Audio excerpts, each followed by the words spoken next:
To close apps on your iPhone 17 or 17 Pro Max, swipe up from the bottom of the screen and pause to enter the app switcher. Here you'll see all your open apps as previews. Simply swipe up on an app's preview to close it. This suspends the app. Closing apps improves battery life by stopping background processing. It also enhances privacy by preventing location tracking. Closing apps can also free up CPU and GPU resources for better performance. To completely force quit an app, enter the app switcher the same way as before. Then, long press on the app's preview until a red minus icon appears.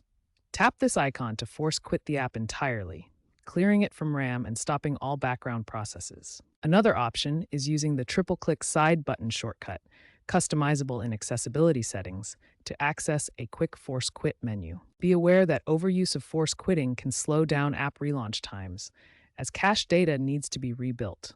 Some system apps like Messages cannot be fully force quit. Use force quitting primarily for misbehaving apps that are freezing or draining your battery.